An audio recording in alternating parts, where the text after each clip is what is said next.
부르는 게 값이라는 대필 제안을 받은 적도 있어요. 제가 대필을 맡긴 게 아니라 저희 청탁에 온 적도 있었어요. 1000만 원 단위였는데 책을 출간하는 방법에 대해서 좀 알려드릴까 합니다. 최근에 AI를 이용해서 딸깍 출판 이슈로 연 수천 권을 내서 오류가 너무 많이 나오는 그런 저퀄리티의 책을 출간한 출판사가 논란이 된 적이 있었죠. 그러면 안 된다고 생각하고요. 책을 출간하는 방법에는 몇 가지가 있습니다. 크게 세 가지라고 말씀드릴 수 있을 것 같아요. 첫 번째는 출판사에 투고를 하는 방법이죠. 당신의 원고를 기다립니다 라는 그 출판사의 이메일 주소, 투고 전용 메일 주소가 명시되어 있는, 대부분 이제 책을 보면은 판권지라고 있습니다. 언제 출판이 됐고 몇 쇄가 됐고 발행인이 누구고 편집자가 누구고 이렇게 쭉 나오는 판권지라고 있죠. 거기에 이제 당신의 원고를 기다리고 있습니다 라고 써있는 책이 있어요. 없는 책도 있어요.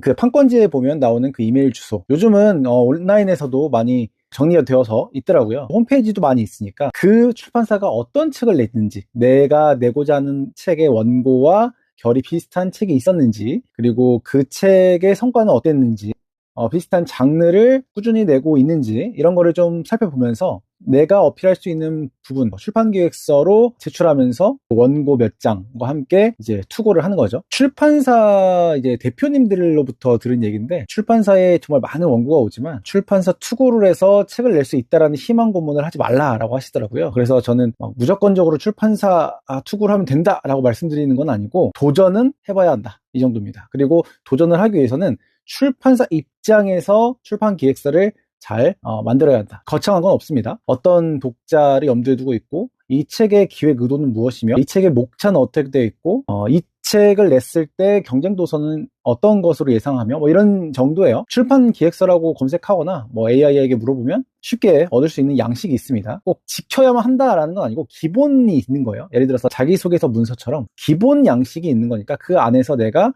최소한 준비를 해서 그것을 투고할 때 원고만 딸랑 하거나 아무 말 없이 하지 말고 그 출판사에 맞게 정성이 있어야 돼요. 또 절실함도 있어야 하고, 그래도 될까 말까요. 왜냐하면 출판사에서는 이미 연간 계획을 짜고 있는 것도 있고요, 분기 계획을 이미 계획한 그런 출판사가 많이 있을 거예요. 그래서 그 투고한 원고가 정말 마음에 들어도 곧바로 그 출판에 돌입하는 경우는 극소수일 겁니다. 그러니까 당장 너무 많은 기대를 하지는 말고요, 출판 기획서와 함께 원고를 투고를 하되 이것이 피드백이 오지 않더라도 너무 실망하거나 자책하거나 그러진 않았으면 좋겠습니다. 한 군데만 해서 계속 기다리지 말고요, 한 50군데 60군데 정도는 투고를 해야 그 중에 피드백이 조금 올까 말까 하거든요. 사실은 출판사 입장에선 그래요. 투고 메일도 많고 또 이미 지금 처리하고 있는 업무들도 많이 있기 때문에 그런 면에서는 내 원고만 생각하면 안 된다. 첫 번째 제가 말씀드리고 싶은 거고요.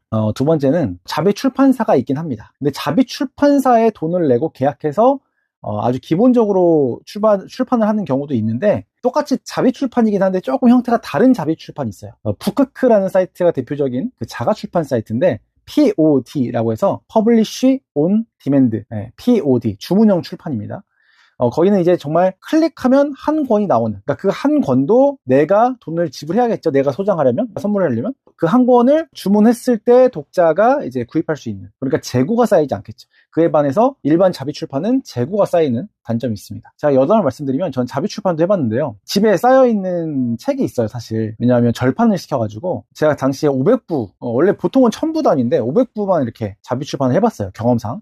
집에 한 몇십 부 정도 남아있을 텐데, 알라딘에 그 책이 10만 원이 넘게 올라와 있는 걸 봤어요. 저한테 연락을 해서 그 책을 구할 수 있냐는 전화를 다이렉트로 저자인 저에게 말씀을 해주시는 분들이 많습니다. 하지만 한 번도 제가 그렇게 해서 판매한 적은 없고요, 그대로 지금 집에 있고, 알라딘에 올라온 그 10몇만 원짜리 책은 제가 판매한 건 아닙니다.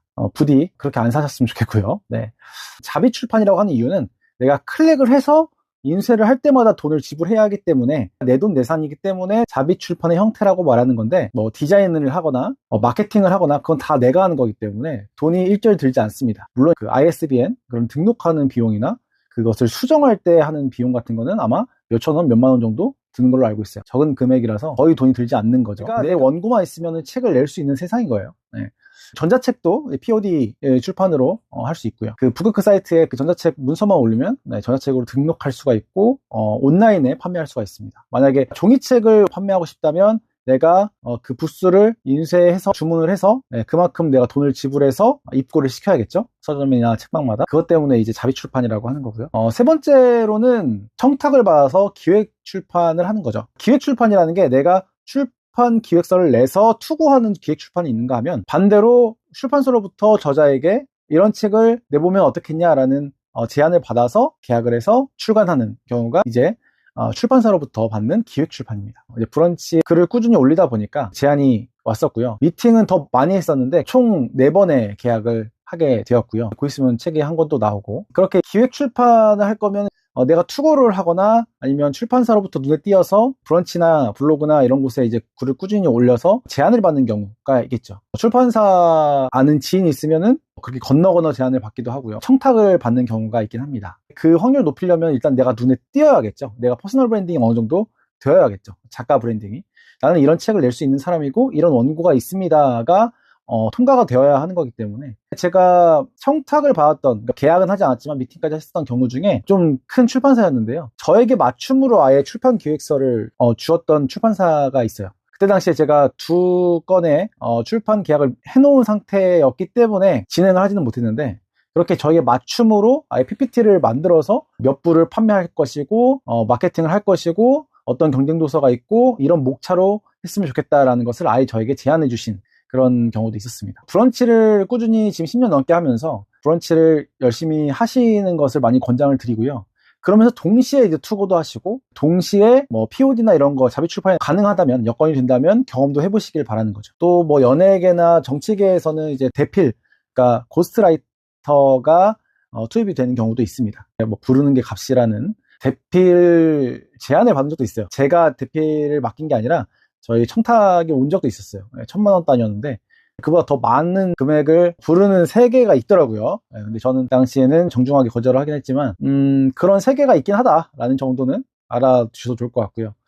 지금 내가 책을 내고 싶은데 막상 어떻게 할지 모르겠다라고 했을 때 할 수 있는 방법은 많습니다. 책을 낼 수 있는 방법은 많기 때문에 일단은 실제로 책을 많이 구입하는 사람이었으면 좋겠고요. 책을 많이 보는 사람이었으면 좋겠어요. 찾는 사람이었으면 좋겠습니다. 그런 사람이 책을 낼 자격도 있다고 생각해요. 다만 글을 잘 쓰고 책을 잘 만들고 이것만 책을 낼 수 있는 그 자격이 아니라, 제 생각입니다. 저는 책을 많이 구입하는 사람들이 책을 낼 수 있는 자격도 있다고 생각해요. 책 쓰기만 좋아하지 말고 책을 사는 것도 많이 즐겨 하셔서 실제 책 시장이 어떤 책을 사람들이 선호하고 있는지, 그리고 이런 새로운 책은 잘 팔리진 않지만 좋은 책이 있으면 내가 사고 또 소개도 하고 선물도 하고 그럴 수 있는 진짜 책을 사랑하는 사람이 책을 썼으면 좋겠고요. 도서관도 많이 찾아야 한다. 책을 꼭 구매할 정도의 여유가 없다면 도서관이라도 가서 신청도 해보시고, 그런 식으로 도서 문화에 대해서 조금 전반적으로 활성화할 수 있는 개인이 되었으면 좋겠고요. 겨우 나 하나쯤이야가 아니라 정말 나로부터 시작하는 되었으면 좋겠습니다. 책을 낼 때도 더 당당하게 낼 수 있고, 책을 판매할 때도 당당하게 판매할 수 있고, 책이 팔리지 않아도 조금 더 겸손할 수 있다라고 생각을 합니다. 당장 책을 내고 싶다라고 하면요, 원고를 탄탄하게 만드는 것이 중요하고요. 어떤 기획으로 할 것인가, 그것에 좋은 습작을 할 수 있는 사이트가 브런치다. 그래서 항상 저는 브런치에서 작가 브랜딩을 해서 성장하기를 권장을 해드리는 겁니다. 책을 냈을 때 비로소 보이는 것들이 분명히 좋은 성과이기를 바라는 마음을 가져봅니다. 건필하시기 바랍니다.